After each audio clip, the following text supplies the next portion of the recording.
Je suis heureux de vous retrouver pour la paracha de Béchalach. Mirz Hashem, on va essayer de voir ce qu'on va pouvoir apprendre de cette paracha. Alors, ce qui est en train de se passer dans Béchalach, c'est que les Mitzrim nous poursuivent, nous pourchassent, et ils nous ont presque atteints. Et à ce moment-là, les Bnei Israël, donc paniquent, et la mer s'ouvre.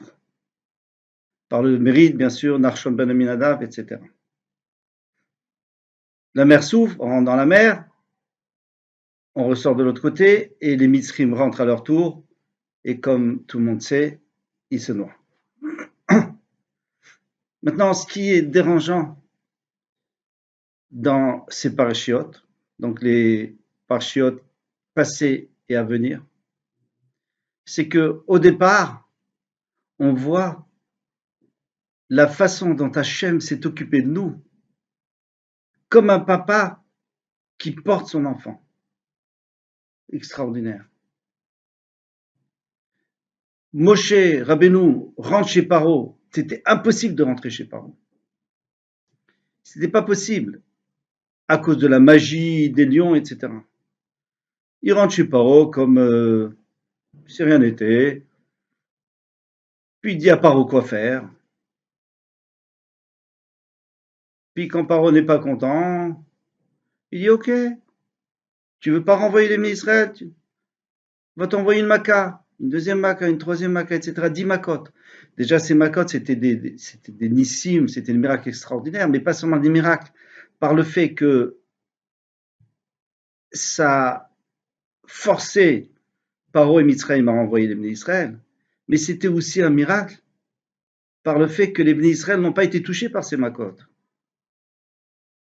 C'est-à-dire, s'il y avait un Mitzri qui buvait d'un côté, un Ben Israël qui buvait de l'autre, c'était d'un côté du sang, de l'autre côté de l'eau. Et ainsi pour tous les autres macotes. Donc c'était des miracles extraordinaires. Et lorsqu'ils arrivent finalement à sortir d'Égypte, c'est jamais arrivé que quelqu'un ait pu sortir d'Égypte. Ils ont réussi à sortir d'Égypte.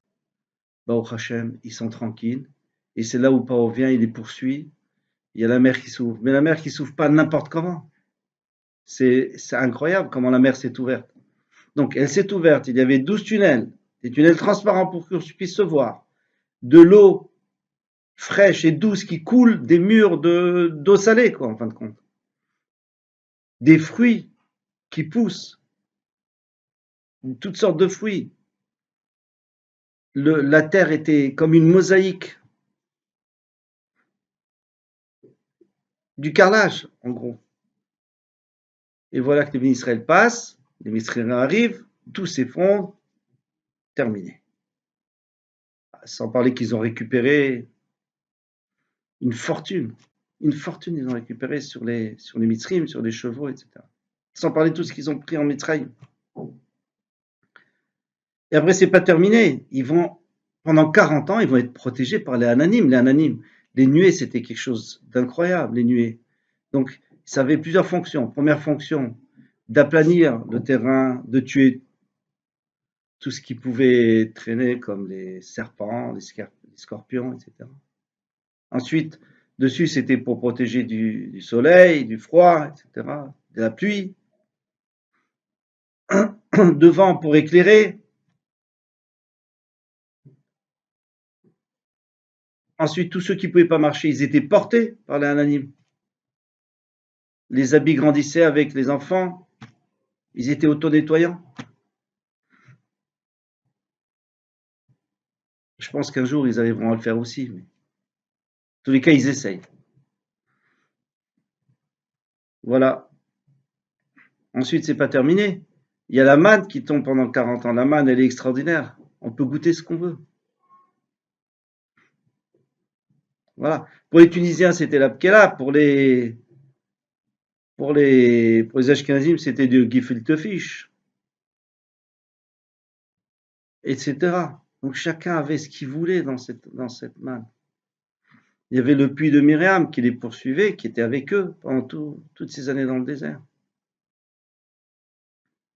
Donc les Bnei Israël, dans cette situation, normalement, ils devaient être tranquilles. La tranquillité. Pas de problème. Pas besoin de construire de maison. On est dans des tentes, on est protégé. Il n'y avait aucun problème. Pourquoi se faire du souci? Du souci de quoi? Et voilà que la Torah nous dit que les Bnei Israël ont éprouvé Hachem 10 fois. Nissou et Hachem. Éprouver, c'est-à-dire de voir, est-ce que tu vas pouvoir nous donner ce dont on a besoin? Mais lorsqu'un enfant est sur les épaules de son père, il a peur de rien. Il n'a pas peur des voitures, parce qu'il sait très bien que son père va faire attention.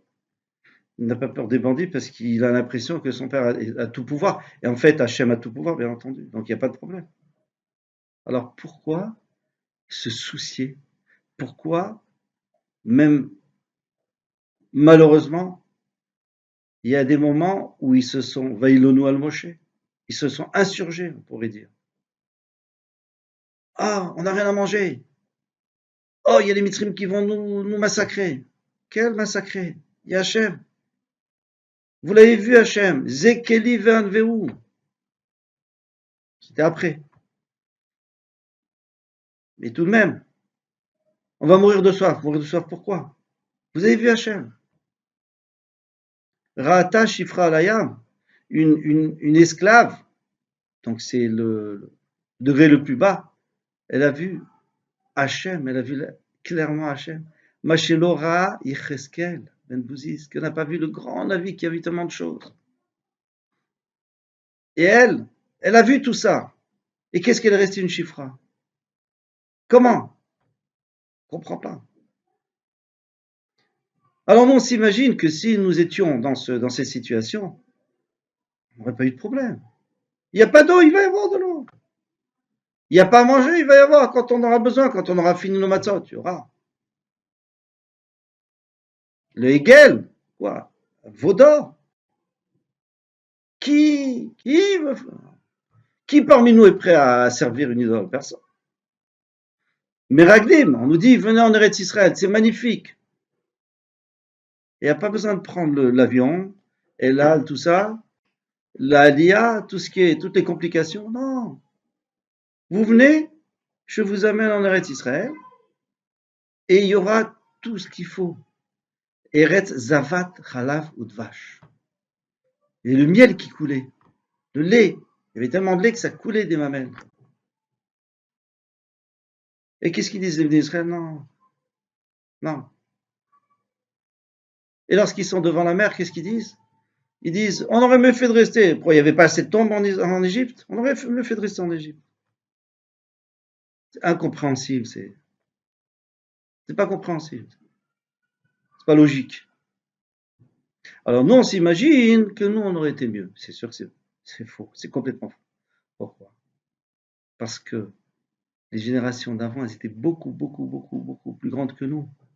Leur degré de Emouna était beaucoup plus grand que nous. Et la meilleure preuve, c'est que eux, ils étaient dans la difficulté. Il faut reconnaître. L'eau était amère. Bon, pas évident. Entrer en Eretz Israël, il y avait les géants, il y avait. C'était. Bon, ça faisait peur, quoi, on va dire. Mais nous, Baruch Hashem, on a tout ce qu'il faut. Aujourd'hui, Baruch Hashem. Il y a eu des moments où il y a eu des pogroms, etc. Mais aujourd'hui, Baruch Hashem, tout va bien. On a tout ce qu'il faut. On a à manger. Il n'y a personne qui n'a pas à manger. Rav Israël Salanter disait, un juif n'est jamais mort de faim. Il est peut-être mort de honte. Pourquoi? Parce que si la faim, il demande, on lui donne. Il y a les allocations familiales, il y a les aides, il y a le RMI, Verroulé, etc. Alors comment? Pourquoi est-ce que nous, on a du mal lorsque les rabbinim disent, vous savez, ça c'est pas bien, ça on ne permet pas, ça on n'autorise pas. Oh, on va se débrouiller, pas grave, on s'arrange. Et la Emouna. Vayaminu b'Hashem uv Moshe Avdo. Il y a écrit qu'ils ont eu confiance dans Hachem et de Moshe Rabbeinu. Moshe Rabbeinu, c'était le Rav à ce moment-là. Et chaque génération, elle a son Rav. Et à nous d'écouter les Rabbanim, comme si c'était l'ordre d'Hachem directement. Et vous voyez, malgré tout ce qu'on a, non, mais c'est un peu compliqué. Vous voyez? Donc, on n'est pas tellement bien que ça. Ce qu'il faut dire, c'est qu'on ne comprend pas. Ok, c'est vrai, on ne comprend pas. On ne comprend pas. Qu'est-ce qu'il y a? Pourquoi vous vous prosternez à Vaudor? Qu'est-ce qu'il y a? Pourquoi vous voulez pas aller en Eretz Israël? Pourquoi vous pleurez? Ça va, Hachem va vous envoyer de l'eau, il n'y a pas de problème. Il vous a envoyé, il vous a pas sorti d'Égypte pour mourir dans le Midbar, quand même. Faut pas exagérer. Il vous porte à Kanfene Sharim sur des ailes d'aigle. Alors pourquoi? On va essayer de voir dans les Mfarshim, dans les commentaires, parce que nous, on ne peut pas comprendre. Mais on peut essayer de voir dans les... petit peu. Essayer de comprendre. Alors on a une Mishnah dans Pirkei Avot, une Mishnah qui a été enseignée par Rabbi Elazar ben Azariah. Rabbi Elazar ben Azariah, c'était un grand érudit. Et lui disait comme ça. Il dit Kol shechochmato meruba mima'asar, tout celui dont la sagesse et l'intelligence et la connaissance, et ses connaissances sont plus nombreuses que ses actes, ça veut dire quoi? Ça veut dire que lui, il connaît beaucoup de choses, mais il n'accomplit pas tout. Comme malheureusement beaucoup de monde. Les Maodomé à quoi ressemble-t-il? Il a un arbre qui a beaucoup de branches, un bel arbre, mais peu de racines.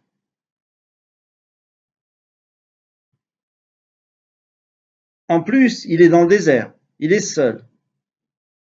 Et la terre est salée, donc il n'a pas beaucoup de ressources. Il n'a pas d'eau. Eh bien, un jour, il y aura un vent qui va arriver, qui va le déraciner, il va tomber sur sa face. Ça, c'est celui qui connaît beaucoup, qui a beaucoup de connaissances, mais peu d'actes. Pourquoi? Alors, je finis la Mishnah. Maintenant, on a l'inverse. On a un arbre qui est en forêt, avec des racines qui en profondeur, dans les nappes souterraines, ou dans un cours d'eau. Il a peu de branches et beaucoup de racines. Ça, c'est celui chez Maasa Michormato, qui a plus de connaissances que de, excusez-moi, qui a plus d'actes que de connaissances. Alors lui, il est tellement enraciné, il a tellement d'eau, il a tout ce qu'il lui faut, qui fait qu'il aura toujours des fruits, qu'il aura toujours des feuilles vertes. Et le vent va venir, déjà il est protégé par les autres arbres de la forêt, en plus, il a des racines et il n'a pas beaucoup d'épreuves. Pourquoi? Parce qu'il n'a pas tellement de branchage. Donc, le vent ne peut pas le déraciner.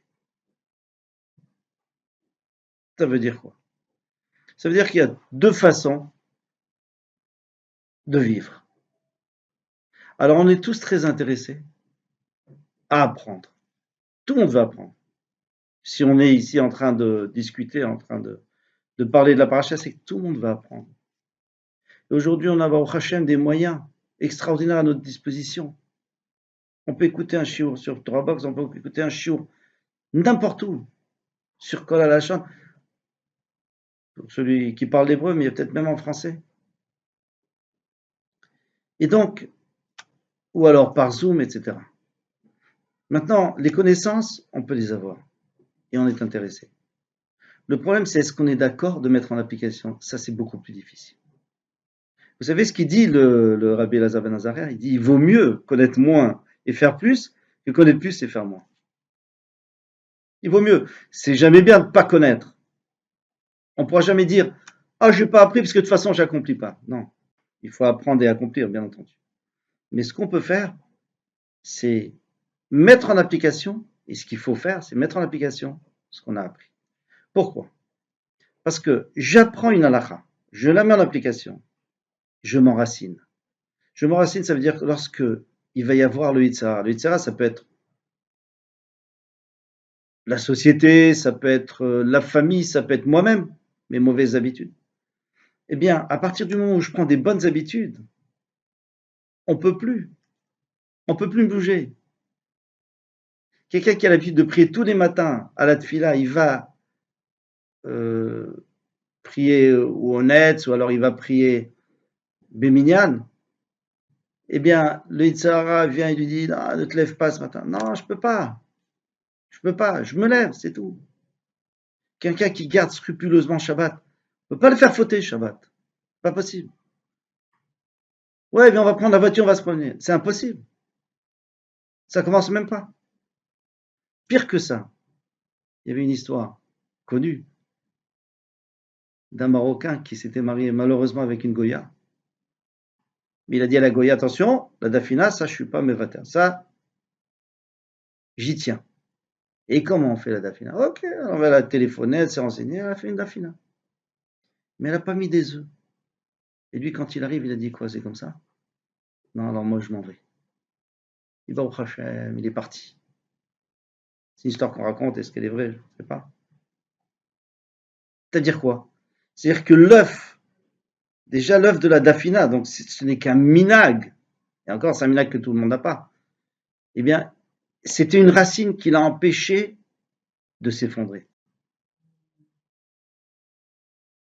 Mais à plus forte raison, quelqu'un qui a 1000 racines, des milliers de racines, chaque halakha, chaque loi qu'on met en application, chaque minag qu'on met en application, chaque moussard qu'on apprend, chaque fois qu'on apprend des livres de morale, chaque chiour qu'on entend, c'est des racines. C'est des racines. Mais à partir du moment où on en met en application, eh bien, donc c'est des connaissances qui deviennent des racines. Maintenant, ces racines, elles vont nous protéger de tous les vents, intérieurs, extérieurs, Yitzhara, de tous les vents extérieurs qui risquent de nous déraciner, qui risquent de nous enlever de notre chemin de la Torah. Ça, c'est sûr. Celui qui, au contraire, il se renseigne, il s'intéresse et tout, mais il n'est pas prêt à mettre en application, c'est dangereux. Pourquoi? Parce qu'il a un beau feuillage, voilà, il donne l'impression d'être bien un bon juif, et malheureusement, une petite épreuve, c'est terminé.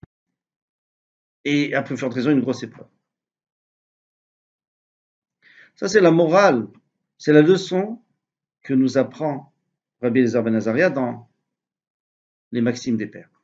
Maintenant, au niveau des Béné Israël dans le désert, on peut faire le parallèle. Les Béné Israël dans le désert, mais bien sûr qu'ils avaient des connaissances extraordinaires, ils ont vu Hachem, comme personne ne l'a vu. Alors je dis voir Hachem, on ne peut pas voir Hachem, mais ils ont perçu des choses d'Akadosh Baruch Hu. Personne ne l'a vu. Ils ont senti qu'ils étaient portés. Les nuées, ils étaient portés par les nuées, on dit bien, dans les nuages. Ils étaient portés par les nuées, ils étaient portés par Moshe Rabbeinu, par Aaron HaKohen, C'était magnifique, c'était extraordinaire, c'était une situation, d'ailleurs, qu'ils ne voulaient pas perdre. C'était une des raisons pour laquelle ils voulaient rester dans le désert, ils ne voulaient pas rentrer en Eretz Israël. Mais bon, si Hachem demande de rentrer, on rentre. N'ayez pas peur, Hachem en Israël, en Eretz Israël, il sera avec vous. Et voilà. Donc ils sont tombés dans l'épreuve, ils ont tombé, ils ont trébuché. Ils ont perdu. Pourquoi? Parce qu'ils n'avaient pas toutes ces racines. Les pauvres, ce n'était pas de leur faute, mais ils n'avaient pas toutes ces racines. Après, si Hachem leur envoyait une épreuve, c'est qu'ils avaient la possibilité de surmonter. Parce qu'Hachem n'envoie jamais une épreuve qu'on ne pourra pas surmonter. Ce n'est jamais arrivé. Donc ils avaient la possibilité de surmonter, mais à leur niveau, il y avait un petit décalage entre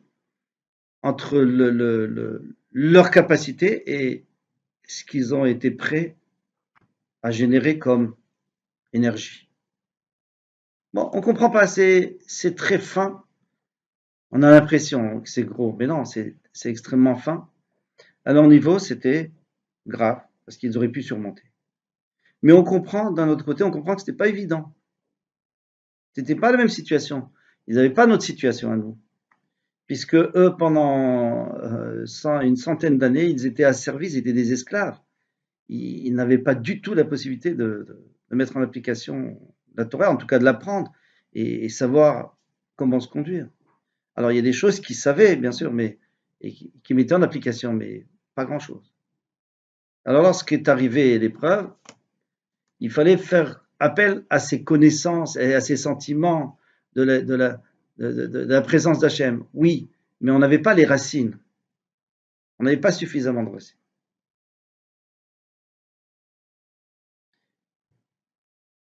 Comment faire?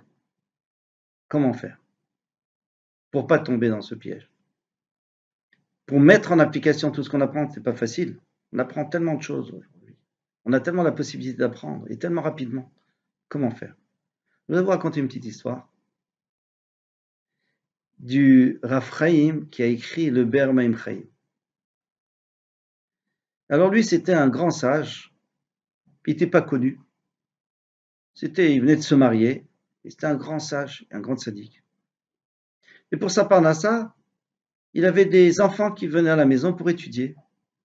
Et les parents donnaient ce qu'ils pouvaient, chacun ce qu'il pouvait, petite scolarité. Et avec ça, il arrivait plus ou moins difficilement à joindre les deux. Et lorsqu'il est arrivé à la paracha qui parlait du pauvre qui vient tendre la main et qui demande l'aumône, et que la Torah dit, tu devras lui donner avec plaisir, avec joie, tu devras lui donner. Tu devras lui faire sentir que tu es content de lui donner. Et Rashi qui rajoute, et même s'il vient 100 fois te demander, tu lui donneras toujours avec plaisir et avec joie. Alors, lorsqu'il a commencé à enseigner, lui, il répétait pour que ça rentre dans le cœur des enfants. Il dit aux enfants, attention, maintenant vous êtes encore jeunes, vous n'avez pas d'argent, mais le jour où vous aurez de l'argent, n'oubliez pas, donnez avec joie. Le pauvre, c'est déjà pas facile pour lui de venir demander. Si en plus on lui jette une pièce, on a tout perdu. Et même s'il vient 100 fois, donnez-lui avec joie. Et c'est là où il y a un des enfants qui s'est dit, c'est pas possible. J'y crois pas. Je peux pas croire qu'il le fait, lui. Pourquoi? Parce que mon père, qui est riche, lorsqu'il y a un pauvre qui vient, il l'invite, il donne à manger, il lui donne de l'argent. Mais si le pauvre a le malheur de lui demander encore un petit peu, alors il n'est pas content. Il dit au revoir. Crosse pas, c'est de l'effronterie. Il dit, mon Rav, on dit toujours que c'est un grand sadique et tout, mais il est en train de nous enseigner quelque chose que lui-même il n'accomplit pas. On va le tester. Il rentre à la maison, à la pause de midi, il dit à son père, papa, il faudrait donner la scolarité au Rav en avance parce qu'il a demandé est-ce que, c'est pas vrai, mais il a demandé est-ce qu'on puisse lui donner un peu en avance. Le père avec plaisir, il lui donne 100 pièces. Il va voir un pauvre, il trouve un pauvre au marché, il lui dit écoute, tu viens chez mon Rav, tu attends 5 minutes que je rentre en classe, et tu demandes de l'argent. Il va te donner une pièce. 5 minutes après, tu reviens. Et moi, je te donne déjà 2 pièces de mon argent de poche pour que tu me rendes ce service. Bon, le pauvre, il s'est dit, j'ai rien à perdre. J'ai tout à gagner. Déjà, j'ai 2 pièces. Il va certainement me donner une pièce. Ça fait déjà 3 pièces. Et après, on verra bien. S'il me donne une deuxième, au pire, il me renvoie. Et voilà, donc les enfants sont assis pour les shurim de l'après-midi, pour les cours de l'après-midi. Et on tape à la porte. Et le pauvre qui rentre, voilà, il a besoin d'argent. Oh, pas de problème. Il avait reçu les 100 pièces. Il n'avait pas tout à fait compris pourquoi elles étaient arrivées à l'avance, mais bon, on ne refuse pas. C'est pas de refuser de l'argent. Et donc, il sort une pièce, il lui donne avec un grand sourire. Reviens une autre fois, et Bezrat Hashem, que tu aies tout ce qu'il faut pour manger. Il fait toutes les brachot. Et voilà que 5 minutes plus tard, et ça recommence, ça recommence. Une fois, 2 fois, 3 fois, 4 fois, 5 fois. Et l'enfant voit que le Rav ne change pas d'attitude. Toujours le même sourire, toujours. Pas possible, c'est pas possible. Non, il va craquer. Et au bout d'un certain nombre de fois, l'enfant n'en peut plus. Il éclate en sanglots, il rentre à la maison. Il se sauve, il rentre à la maison. Il arrive chez son père, le pauvre, il n'arrivait pas à s'exprimer. Mais qu'est-ce qui t'arrive? Finalement, il a réussi à expliquer à son père la façon dont il avait testé son Rav. Il a dit d'abord, je lui ai fait perdre de l'argent. Parce que le pauvre, il a besoin de cet argent. Et en plus, j'ai soupçonné à tort. Et maintenant, j'ai compris ce que les gens disent, parce que les gens dans la choule, ils disaient, les gens dans la synagogue disaient, vous savez, ce Rav-là, ce tzaddik, lorsqu'il dit, il fait, il accomplit. Et c'était vrai. Bon, alors son père lui dit, viens, on va prendre 100 pièces, on va lui redonner, le dédommager, et on va s'excuser. Et donc, il va avec son fils, il arrive, bon, ils étaient en train de faire cours, ils attendent la fin du cours, ils rentrent chez le Rav. Et le fils en sanglots qui dit au Rav, je m'excuse, je vous ai soupçonné, je vous ai testé, et j'ai vu que j'avais tort. C'est déjà pas mal hein, pour un enfant de réaliser ça. Pas toujours évident de réaliser. Il s'est excusé. Et le Rav qui le regarde lui dit, mais je te comprends même pas. Tu voulais me tester sur une chose qui est écrite dans la Torah. T'as pas besoin de me tester. Comment veux-tu que je n'accomplisse pas une chose qui est écrite dans la Torah? Hachem nous a dit, il faut le faire. Après tout ce qu'Hachem fait pour nous, on ne peut pas le refuser. Imaginons quelqu'un qui nous donne 1 million. Ce qu'il veut, on lui donne. Ce dont il a besoin. S'il a besoin d'un service au milieu de la nuit, on va lui rendre ce service, c'est évident. Alors qu'est-ce que tu me dis? Tu me dis que si tu voulais me tester, il fallait me tester sur des choses qui ne sont pas écrites dans la Torah. Des anagotes, des principes qu'on a, ou alors des habitudes qu'on a. Il ne fallait pas me tester sur ce qui est écrit dans la Torah. Et ce Rav, c'est devenu le Ber Maim Chaim connu, on tzaddik. Voilà. Donc, au niveau de la paracha, ce qu'on peut apprendre, et si la Torah nous enseigne la conduite des Bnei Israël quand elle est négative, ça pourrait être du Lachon Hara. C'est justement, alors quand on dit les Bnei Israël, c'est un ensemble des Bnei Israël. Parce qu'on sait très bien que parmi les Bnei Israël, il y avait des grands tzadikim, des très grands tzadikim. Il y avait déjà les Shevet Lévi qui n'ont pas fauté dans le Hegel, etc. Mais ça ne change rien puisque Kol Israël Arevim Zelazé, nous sommes tous responsables des uns des autres. Personne ne peut dire non, moi je suis bien, mais les autres, oh, tant pis. Si dans ta synagogue, il y a quelqu'un qui parle pendant la tefila, si c'est pas toi, bien sûr, eh bien, tu es responsable de lui dire d'une manière discrète et gentiment, etc., mais de lui expliquer qu'on ne peut pas parler à la tefila. Pas possible. Ah oui, mais c'est pas moi, c'est lui. Si on voit quelqu'un qui se conduit mal, si on voit quelqu'un qui n'accomplit pas la Torah, eh bien, on a un devoir. Pourquoi? Parce que sinon, on est responsable. Quand l'Israël arrive, on est une seule Neshama divisée en 600 000. Mais cette Neshama, elle a la responsabilité des autres. Parce que lorsque quelqu'un, son pied n'avance pas, eh bien, lui non plus, il n'avance pas. Si lui, son pied ne peut pas marcher, eh bien, son corps ne peut pas avancer non plus. Eh bien, c'est un ensemble, les Bnei Israël. Et chacun retient l'autre. Donc, on est tous responsables les uns des autres. Et ils étaient tous responsables les uns des autres. C'est pour ça qu'on dit les Bnei Israël ont fauté, mais ce n'était pas tous les Bnei Israël, bien entendu. Baruch Hashem. Malgré tout, voilà, les conséquences, elles sont dramatiques. Ah, vous voulez pas rentrer en Eretz Israël, 40 ans, vous restez dans le désert. Et c'est trop tard maintenant. Alors, ils ont dit, non, non, non, bon, ça va, on va y aller. Mais il ne faut pas que ça nous arrive. Un homme averti en vaut deux. Il faut que nous sachions que tout ce qu'on apprend, on le met en application. Pas facile. Pas facile. Mais petit à petit, on arrive. On arrive, et c'est un principe. J'ai appris ça, j'ai appris que je n'ai pas le droit de parler sur quelqu'un du Lachon Hara, je me tais. Ah, il y a des cas où j'ai le droit pour l'aider, etc. Bon, Alors il y a des halakhot, il y a des lois qui sont écrites dans le livre du Chavetz Chaim. Tout est clair. Ce qu'on a le droit de dire et ce qu'on n'a pas le droit de dire. Et parfois, il faut dire. On n'a pas envie. Non, je ne vais pas vous faire d'histoire. Et tu dois dire. Pourquoi? Parce que tu sais qu'on va t'écouter. Alors là, tu dois le dire.